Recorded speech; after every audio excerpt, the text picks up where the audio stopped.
नमस्कार दोस्तों, bright education के इस YouTube चैनल पर आप सभी का स्वागत है। दोस्तों, इस वीडियो में हम राजस्थान हाईकोर्ट स्टेनोग्राफर वैकेंसी के बारे में चर्चा करेंगे। किस प्रकार से इसमें एग्जाम पैटर्न रहता है, साथ ही कौन कौन से एग्जाम है आपको देने होते हैं। इसके अलावा इसका एग्जाम है जो कब तक आने वाला है, सिलेक्शन प्रोसेस किस प्रकार रहता है, इन सभी के बारे में डिटेल से चर्चा करेंगे। तो आप वीडियो को पूरा जरूर देखें। साथ ही अगर किसी भी प्रकार का कोई डाउट रहता है तो आप कमेंट्स में जरूर बताएं। तो सबसे पहले बात करते हैं वैकेंसी को लेके, किस किस में आपको वैकेंसी देखने को मिलती है। तो देखिए, राजस्थान हाईकोर्ट में आपके दो वैकेंसियां निकलती है। एक वैकेंसी आती है जो आपके सिविल कोर्ट, सेशन कोर्ट, जिला कोर्ट, इनके अंदर आपको वैकेंसी देखने को मिलती है। इसके अलावा एक वैकेंसी होती है जो आपको मेन हाईकोर्ट में देखने को मिलती है। मेन हाईकोर्ट में थोड़ी पोस्टें कम देखने को मिलती है, और जो सिविल कोर्ट, सेशन कोर्ट होती है, इनके अंदर अच्छे खासे पदों पर वैकेंसी है जो देखने को मिलती है। इसके अलावा ऐसा नहीं है सिविल कोर्ट में अलग वैकेंसी आएगी स्टेनो की, जिला कोर्ट में अलग आएगी। एक ही वैकेंसी आएगी जो छोटे कोर्ट है सभी को मिला करके। तो इसके बाद बात करते हैं कौन कौन से एग्जाम है जो आपको देने होते हैं। साथ ही रिटर्न एग्जाम भी होता है या स्किल, इसके बारे में भी चर्चा करेंगे। तो देखिए, जो राजस्थान हाईकोर्ट में एग्जाम होता है, सिविल कोर्ट हो चाहे मेन हाईकोर्ट हो, दोनों में एग्जाम पैटर्न सेम ही रहने वाला है। कुछ भी चेंजेस नहीं है, सिर्फ और सिर्फ स्पीड डिक्टेशन का ही अंतर है, यानी कि स्पीड दोनों में अलग अलग है। बाकी जो पूरा का पूरा एग्जाम का प्रोसेस है वो सेम ही रहने वाला है। तो देखिए, पहले एग्जाम का प्रोसेस बता रहे कौन कौन से एग्जाम होते हैं। इसमें आपके 3 एग्जाम आपको देखने को मिलेंगे। पहला एग्जाम जो है स्टेनो का एग्जाम होता है, दूसरा टाइपिंग का एग्जाम होता है, और तीसरा कंप्यूटर एफिशिएंसी का। अब जो नए स्टूडेंट्स है पहली बार एग्जाम देंगे, उनके मन में यह डाउट होगा कि जैसे आपने स्टेनो का एग्जाम दे दिया, फिर आपके उसके नंबर आएंगे, आप उसमें क्वालिफाई होंगे या नहीं होंगे, सेकंड लिस्ट जारी होगी, फिर हमें टाइपिंग के लिए बुलाया जाएगा। तो ऐसा नहीं है, तीनों एग्जाम आपके एक ही दिन होंगे, और मेरिट है जो आपके तीनों को मिला के ही बनेगी।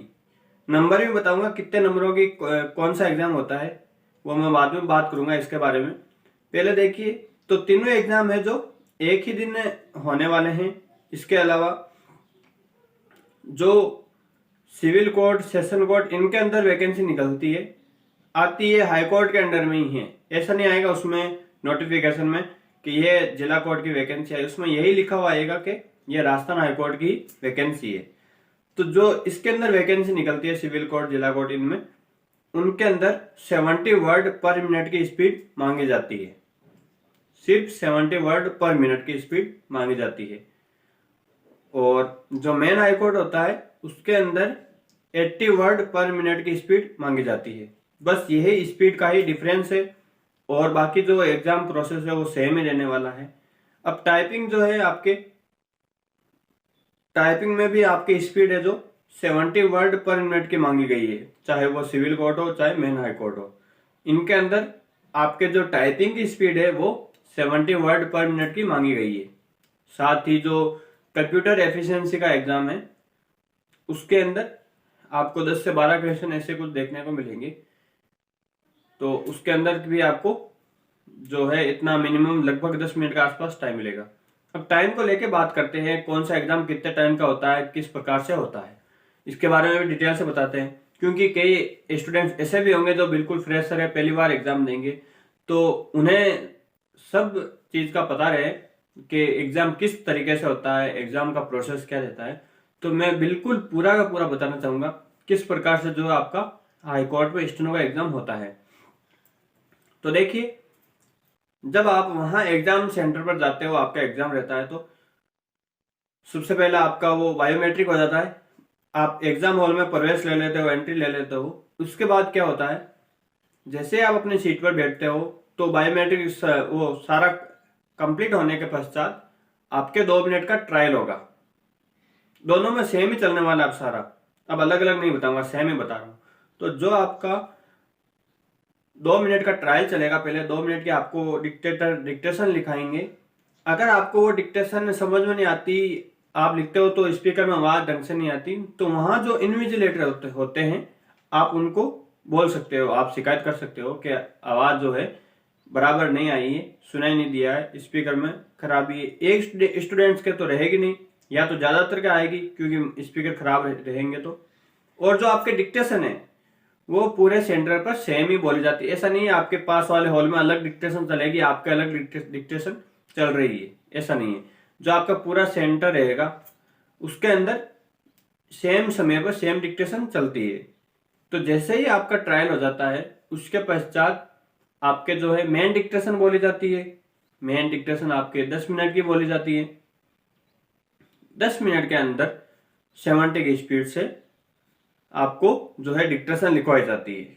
उसके पश्चात आपको कंप्यूटर के अंदर पासवर्ड लॉगिन करने के लिए बोल दिया जाता है। तो उसके अंदर लॉगिन करते ही आपको 5 मिनट का टाइम दिया जाएगा, यानी जो आपके जो टाइमर है उसके अंदर चालू हो जाता है। मतलब आपको 5 मिनट का जो है टाइम उसमें दिया जाता है। अब उसके अंदर आपको फटाफट से जो आपको आपने स्टेनो लिखी थी या उसमें आपके कई ऐसे वर्ड होंगे जो बड़े वर्ड हो, आपने उसको अलग तरीके से बनाया हो, तो आप उनको रीड कर लो अच्छे से, या जितना आप कर सकते हो उतना रीड कर लो।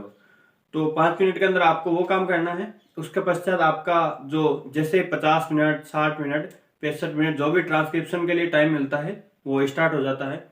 उस टाइम के अंदर अंदर आपको जो है ट्रांसक्रिप्शन करना होता है, आराम से हो जाता है, ऐसा नहीं है टाइम कम दिया जाता है और जो आपके स्टेनो है वो बच जाती है, यानी लिखने में नहीं आती, ऐसा कुछ नहीं है, आराम से लिख लेते हैं। तो यह तो हो गया आपका स्टेनो का। अब जैसे ही आपका स्टेनो का वो टाइम कंप्लीट होगा, आप उससे पहले सबमिट नहीं कर सकते। अब जैसे ही आपका वो टाइम कंप्लीट होगा तुरंत आपको टाइपिंग के लिए उसमें कंप्यूटर ऑटोमेटिकली ऑन हो जाएगा, आगे टाइपिंग का प्रोसेस चलने लगेगा। टाइपिंग आपके लगभग पहले 5 मिनट का आपको टाइम मिलेगा सबमिट होने के पश्चात। जब आपकी टाइपिंग स्टार्ट होगी तो उसके अंदर आपको 10 मिनट के अंदर टाइपिंग करनी होती है, यानी बहुत सारा पैराग्राफ रहता है। 70 की स्पीड से आपको अपने उंगलियों को जो है चलाना है। 70 की स्पीड टाइपिंग के लिए काफी हाई रहती है, क्योंकि कीबोर्ड पर टाइपिंग करना काफी मुश्किल काम है 70 की स्पीड में। लेकिन अगर स्टेनो करवाया जाए 70 में तो ज्यादा मुश्किल काम नहीं है। तो टाइपिंग होने के पश्चात आपको फिर से 5 या 10 मिनट का टाइम मिलेगा। उसके अंदर आपको जो क्वेश्चन की जो सीट होती है वो आपको प्रोवाइड करवा देंगे। फिर उसके पश्चात आपको आपका जो है प्रोफिशिएंसी का एग्जाम स्टार्ट हो जाएगा। उसमें 10 से 12 क्वेश्चन आपको देखने को मिलेंगे। अब जो आपके नंबरों को लेके बात करते हैं, कौन सा एग्जाम कितने नंबर का होता है। जो आपके में स्टेनो का एग्जाम होता है वो आपके 100 नंबर का एग्जाम होता है। इसके पश्चात जो आपके टाइपिंग का एग्जाम होता है वो आपके 50 नंबरों का रहता है। इसके अलावा जो आपके एफिशिएंसी का एग्जाम होता है वो भी आपके 50 नंबरों का ही रहने वाला है। यानी कुल मिला के 200 नंबरों का जो है आपके यह एग्जाम रहने वाला है। अब किसमें कितने नंबर लाने हैं यह भी बताऊंगा, पूरा का पूरा डिटेल से समझाने वाला हूं। तो यह तो हो गया एग्जाम के बारे में पूरा प्रोसेस। अब जो पोस्टों को लेकर बात करते हैं, किसमें ज्यादा पोस्टें आती है, तो सिविल कोर्ट, सेशन कोर्ट, इनके अंदर जो जितने भी छोटे कोर्ट हैं इनमें जो वैकेंसी निकलती है, अच्छे पदों पर पोस्टें आपको देखने को मिलती है। इस बार 2025 के अंदर जो वैकेंसी आएगी उसके अंदर आपके लगभग 400 प्लस पोस्टें आने वाली हैं, अच्छी पोस्टें आने वाली हैं। और जो मेन हाई कोर्ट रहता है उसके अंदर थोड़ी पोस्टें कम देखने को मिलती है, उसका भी फिलहाल पता नहीं है कितनी पोस्टें क्या आने वाली हैं। लेकिन जो छोटे कोर्ट है उसके अंदर इस बार 400 प्लस आने वाली है। क्यों आने वाली है इसके बारे में बताना चाहेंगे। इस बार देखिए राजस्थान के अंदर नए जिले बने हैं, साथ ही नए कोर्ट बने हैं, तथा इसके अलावा जो पुराने स्टेनोग्राफर थे वो उनका रिटायरमेंट हुआ है। ऐसा करके सीटें काफी खाली हुई है सॉरी। तो सीटें काफी खाली है, तो लगभग 400 प्लस पोस्टों पर जो है आपको ये वैकेंसी देखने को मिलेगी। इसके अलावा जो ये प्रोसेस था दोनों कोर्टों में सेम ही है। इसके अलावा इसका सिलेक्शन में किस प्रकार से अपन जो है ले सकते हैं इसके बारे में बताएंगे, और किस में कितने नंबर लाने हैं इसके बारे में बताएंगे, और अभी से ही तैयारी कैसे करना है वो भी बताएंगे। यानी कि जीरो लेवल से आप इसी 2025 में जो स्टेनो वैकेंसी आई है उसमें सिलेक्शन किस प्रकार से ले सकते हो, सारा का सारा बताया जाएगा। अब ऐसा तो है नहीं कि मैं ही सिलेक्शन करवाने वाला हूँ, इसमें यही है जो जितनी ज़्यादा प्रैक्टिस करेगा, जितनी ज़्यादा मेहनत करेगा वो सीट ले जाएगा। अब देखिए, पहले बात करते हैं नंबरों को लेके, कौन सा एग्जाम कितने नंबरों का हो गया, अब आपको कितने नंबर लाने होते हैं इसके बारे में बात करते हैं। तो देखिए, जो जैसे आपका नोटिफिकेशन आएगा उसके अंदर यह लिखा हुआ रहेगा कि आपके 5% स्टेनो में मिस्टेक माफ की जाएगी। उसके पश्चात अगर आपके ज्यादा गलतियां आती है फिर आपके नंबर काटे जाते हैं। पहले 5% तक तो आपके माफ है, 5% में आपकी कितनी गलतियां होती है वो माफ है। उसके बाद कितनी गलतियां आई उसके नंबर काउंट होते हैं, यानी उतनी गलतियां गिनी जाती है। तो ऐसा बिल्कुल भी नहीं है, इस विचार में आप बिल्कुल भी ना रहेंगे 5% मिस्टेक आई है तो भी मेरा नंबर है जो आ जाएगा। रियलिटी में क्या है वो हम आपको बता रहे हैं। रियलिटी में यह है कि अगर आपके 95 प्लस नंबर हैं, 96, 97, 98, 99 ऐसे नंबर हैं तो आप सिलेक्शन आपका फाइनल है, क्योंकि इसमें 5% वाला क्राइटेरिया कोई मायने नहीं रखता, क्योंकि स्टूडेंट्स कई ऐसे होते हैं जिनके 95 प्लस नंबर होते हैं। अगर आपके 95 से कम नंबर है, 94 भी, आप सीधे रिजेक्ट हो, आपके नंबर, आपकी कॉपी ही चेक नहीं की जाएगी उसके पश्चात। तो आपके नंबर जो है 95 प्लस होने चाहिए। उसके पश्चात जो आपके टाइपिंग का एग्जाम होता है उसमें अगर जैसे आपके स्टेनो में 98 नंबर है, तो अगर आपके टाइपिंग के अंदर 48 नंबर भी आए हैं 50 में से या 47, तो आप कट ऑफ के अंदर रह सकते हो, क्योंकि टाइपिंग के अंदर भी आप जो है 50 में से 50 ला सकते हो। इसके अलावा जो आपके एफिशिएंसी का एग्जाम होता है उसके अंदर भी आप 50 में से 50 ला सकते हो, क्योंकि टाइपिंग में जो है जितनी ज्यादा आपकी अंगुलियां चलेगी उतना ही आपको रिजल्ट जो है अच्छा देखने को मिलेगा। इसके अलावा एफिशिएंसी के अंदर भी आप जितनी ज्यादा इक्वेशन की प्रैक्टिस करोगे उतनी ही ज्यादा आपको बेनिफिट मिलेगा। ऐसा नहीं है आपने घर पे कुछ और प्रैक्टिस की है, यानी कि कहीं सेंटर पर या किसी अपने जो सीनियर के द्वारा प्रैक्टिस की है तो आपने अलग प्रैक्टिस की है, वहां अलग क्वेश्चन आए, ऐसा कुछ नहीं है।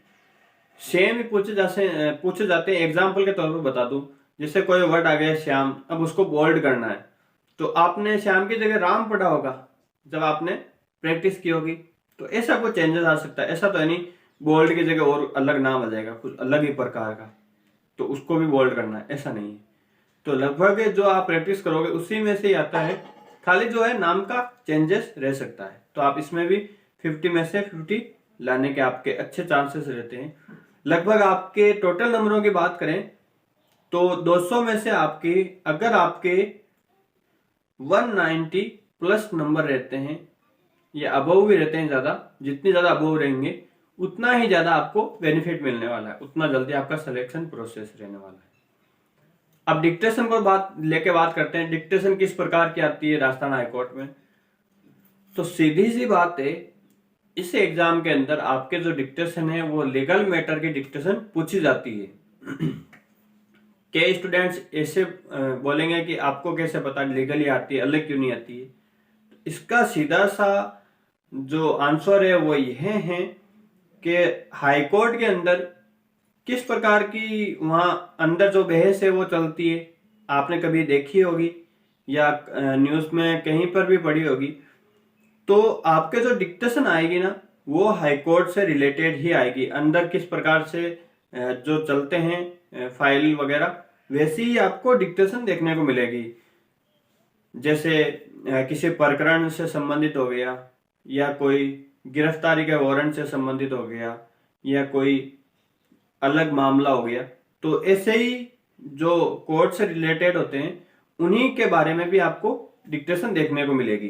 तो लीगल डिक्टेशन का मतलब सीधा सीधा यह है, कई विद्यार्थी ऐसे होंगे जिनको यह नहीं पता कि लीगल क्या होता है। तो लीगल डिक्टेशन जो होती है उसमें जो आपके कोर्ट में शब्द प्रयोग में लिए जाते हैं कोर्ट में सब जो प्रयोग में लिए जाते हैं उन्हें ही लीगल डिक्टेशन कहा जाता है। लीगल डिक्टेशन जो सिंपल डिक्टेशन होती है उससे थोड़ी हार्ड होती है, क्योंकि इसमें आपको अनुच्छेद भी देखने को मिलते हैं, आदमी के नाम भी देखने को मिलते हैं, तो नाम को थोड़ा लिखना स्टेनो में थोड़ा मुश्किल हो जाता है। जल्दबाजी में लिखेंगे तो थोड़ा मुश्किल हो जाता है, ऐसे तो आप लिख लेंगे, लेकिन जब चलते हैं राउंड फिगर तो उसमें थोड़ा लिखना मुश्किल है। तो ऐसे करके यह जो है पूरा प्रोसेस रहता है, लीगल मैटर आता है। आपको लीगल की ज्यादा प्रैक्टिस करनी है। इसके अलावा बात करेंगे तैयारी को लेके, किस प्रकार से जो है इसकी तैयारी करनी है इसको लेके। इससे पहले एग्जाम की बात करते हैं, एग्जाम कब तक आने वाला है। तो इसका जो एग्जाम है आपको 2025 के अंदर देखने को मिलेगा। इससे पहले अभी आने के चांसेस नहीं है। और इसका सिलेक्शन के बारे में आप बात करते हैं, किस प्रकार से आपको जो है सिलेक्शन लेना है। पूरा प्रोसेस आपको समझा दिया है। अब देखिए, जब आप पहले आपको बेसिक अच्छा करना चाहिए, आपका बेसिक अच्छा होना चाहिए। ऐसा नहीं है आपका बेसिक अच्छा नहीं है लेकिन आप फिर भी लीगल डिक्टेशन लिख रहे हो, ऐसा नहीं करना है। तो सबसे पहले आपको जो आपका बेसिक है उसको अच्छा करना है। बेसिक अच्छा होने के पश्चात आपको ज्यादा से ज्यादा आउटलाइन बनानी है। खुद से बनती है तो अच्छी बात है, अगर खुद से अच्छी नहीं बनती आउटलाइन है तो घबराने की कोई बात नहीं है। आप अपने सीनियर से पूछें, जिनको आपसे अच्छी स्टेनो आती हैं या जहां से आप स्टेनो कर रहे हैं, पढ़ रहे हैं, तो आप उनसे पूछिए, ज्यादा से ज्यादा आउटलाइन बनाइए। साथ ही सेमेंटिक स्पीड मांगी जाती है तो आप मिनिमम 90 स्पीड ले जाएं और लीगल के अंदर ले जाएं, तो आप आसानी से 70 जो कवर कर लोगे। इसके अलावा लीगल वर्ड की ज्यादा से ज्यादा प्रैक्टिस करनी है। अगर आपको लीगल वर्ड नहीं मिलते हैं तो आप कमेंट्स करके बताएं, आपके लिए लाइव सेशन लेकर आएंगे, जिसके अंदर आपको लाइव में ही हिंदी वर्ड जो आपका लीगल वर्ड है वो लिखाएंगे, उसका आउटलाइन किस प्रकार से बनाई जाती है वो भी साथ के साथ बताएंगे। यानी एक तरीके से अभी से ही पूरा का पूरा लीगल मैटर किस प्रकार से तैयार करना है उसके बारे में आपको बताएंगे। अगर आप ज्यादा से ज्यादा कमेंट करोगे तो आपके लिए लाइव सेशन चला देंगे, आप उसी में ही आउटलाइन वो किस प्रकार से बनानी है, किस प्रकार से बन सकती है, एक प्रकार से नहीं, दो प्रकार से नहीं, कितने भी प्रकार से बनती है, सब कुछ डिटेल से लाइव में समझाएंगे। और अगर आप यह चाहते हैं कि हमें बेसिक से स्टेनो की क्लासेस करनी है तो भी आप कमेंट्स करके बताएं। अगर 50+ आपके कमेंट्स आ जाते हैं इस वीडियो के अंदर तो आपका जो है स्टेनो में 0 लेवल से लाइव सेशन स्टार्ट कर दिया जाएगा। अगर आप आज करते हो तो कल से ही आपका जो है लाइव सेशन स्टार्ट कर दिया जाएगा। ऐसा नहीं एक स्टूडेंट ही 50 कमेंट्स कर रहा है, अलग अलग स्टूडेंट्स के कमेंट्स होने चाहिए। तो अगर आप 50 से ज्यादा कमेंट्स करते हो तो राजस्थान हाईकोर्ट का स्पेशल बैच आपके लाइव में स्टार्ट कर देंगे। यानी कि पूरा का पूरा लाइव में आपको 0 लेवल से आसानी से जब तक आपका एग्जाम होता है तब तक आपको पढ़ाया जाएगा। इसके अलावा आप सभी के लिए एक 15 स्टूडेंट्स का बैच निकालेंगे। उनमें 15 स्टूडेंट्स को मैं खुद पढ़ाऊंगा। यह बैच उन स्टूडेंट्स के लिए है जिनकी स्पीड 40-50 की स्पीड है, चाहे वो सीन हो या अनसीन हो। ऐसा नहीं है कि अभी आप बेसिक से कर रहे हो तो वो भी इस बैच में ज्वाइन हो जाएं। तो यह बैच उन स्टूडेंट्स के लिए है जिनकी स्पीड यानी कि जो डिक्टेशन पे आगे हैं, चाहे वो सीन लिख रहे हो या अनसीन लिख रहे हो, 40-50 मिनिमम उनकी स्पीड होनी चाहिए। उनके लिए यह स्पेशल बैच निकाला जाएगा। अगर जो भी इस बैच में ज्वाइन होना चाहता है राजस्थान हाईकोर्ट में, उनको इस बैच के अंदर कौन सी डिक्टेशन देनी है, कैसी डिक्टेशन उनको लिखवानी है, कौन किसकी आउटलाइन उनको देनी है, साथ ही किस प्रकार से उनको गाइड करना है। यानी इस राजस्थान हाईकोर्ट वैकेंसी के लिए जो 15 स्टूडेंट्स का बैच होगा उसमें पूरी तरीके से मैं गाइड करूंगा उनको, किस प्रकार से उनको वर्क देना है, कैसे आउटलाइन देनी है, कैसी डिक्टेशन देनी है, दिन के अंदर कितनी डिक्टेशन देनी है, कितनी प्रैक्टिस करनी है। यानी कि वो जब तक उनका सिलेक्शन नहीं हो जाता, यानी कि जब तक उनका एग्जाम राजस्थान हाईकोर्ट का नहीं हो जाता तब तक के लिए यह बैच चलेगा। तो जो भी इस बैच में ज्वाइन होना चाहते हैं वो मेरे से कांटेक्ट करें। आपको इसमें अभी कांटेक्ट नंबर दे दिए जाएंगे, आप उस पर अपना रजिस्ट्रेशन करवा लें। रजिस्ट्रेशन किस प्रकार से करवाना है, आपको अपना नाम और राजस्थान हाईकोर्ट बैच लिख के सामने राजस्थान हाईकोर्ट लिखना है और अपनी स्पीड भी साथ में लिखनी है। सीन हो चाहे अनसीन हो, वो सब कुछ उसमें लिखना है। यह बैच है, इसके अंदर आपको पूरी तरीके से मोटिवेट किया जाएगा, यानी आपको किस प्रकार से मोटिवेट करना है, कैसे तैयारी करनी है, पूरा का पूरा प्रोसेस सब मैं करवाने वाला हूं, खुद करवाऊंगा। ऐसा नहीं है मेरे जो स्टूडेंट्स है या मेरे कोई दोस्त हैं वो आपको जो है पढ़ाएंगे या वो आपको इसमें लेके चलेंगे, ऐसा नहीं है। मैं खुद पढ़ाऊंगा, खुद आपको लेकर चलूंगा, मोटिवेट खुद करूंगा, बार बार आपसे खुद पूछता रहूंगा कि कैसी आपकी तैयारी चल रही है, कैसे आपको करनी है। यानी कि आपको पूरी की पूरी प्रैक्टिस करवाई जाएगी। इसके अलावा और भी कोई डाउट रहता है तो आप कमेंट्स में जरूर बताएं या आपको जो कॉन्टेक्ट नंबर बताए जाते हैं उसमें बताएं। तो जो भी 15 स्टूडेंट्स का ही बैच होगा, ज़्यादा नहीं करना चाहता, क्योंकि फिर स्टूडेंट्स जो है उसमें जो है सभी को संभाला नहीं जाता, फिर इतनी सभी को डिक्टेशन देना, उनसे वापस पूछना, ये सब कुछ थोड़ा मुश्किल काम हो जाता है। तो 15 स्टूडेंट्स का बैच है जो काफ़ी है। तो जो भी इसमें ज्वाइन होना चाहता है वो अपना रजिस्ट्रेशन करवा लें। 1 जनवरी से यह बैच जो है आपके स्टार्ट होने वाला है। तो जो भी ज्वाइन होना चाहते हैं वही मैसेज करें, जो ज्वाइन नहीं होना चाहते वो ना करें। तो आप कॉन्टेक्ट नंबर नोट कर लीजिए, 9602596476। फिर से बता रहा हूँ, 9602596476। इस पर आप अपना रजिस्ट्रेशन करवा लें। रजिस्ट्रेशन वही स्टूडेंट्स करवाएंगे और ये बैच फ्री नहीं है, पहले बता रहा हूँ, पेड बैच रहने वाला है, यानी आपकी फीस लगेगी। फीस जो है आपके हर स्टूडेंट की पर स्टूडेंट की 1000 रुपये रहने वाली है। 1000 रुपये कोई ज़्यादा फीस नहीं है। 1000 रुपये में देखिए आपको आउटलाइन मिल रही है, पूरा दिन आपको पढ़ाएंगे, पूरा दिन ऐसा नहीं है मैं आपको पढ़ाता रहूँगा, डिक्टेशन दी जाएगी। एक दिन में आपको कितनी डिक्टेशन देनी है, कैसे तैयारी करनी है, कौन सी आउटलाइन देनी है, कौन से आपको वाक्यांश देने हैं, इन सभी के बारे में आपको जो है लेके चला जाएगा। तो जो भी ज्वाइन होना चाहते हैं, फीस आपको बता दी 1000 रुपये लगने वाले हैं। तो जो भी ज्वाइन होना चाहते हैं वो अपना रजिस्ट्रेशन करवा लें। 1 जनवरी से जो है आपका यह बैच स्टार्ट होगा। 1 जनवरी के बाद आपका कहाँ पे बैच स्टार्ट होगा, जो रजिस्ट्रेशन करवाएंगे उनको बता दिया जाएगा, क्योंकि यह बैच जैसे यूट्यूब पर ऐसा नहीं चलने वाला है, यह बैच पूरा ही अलग तरीके से चलाएंगे।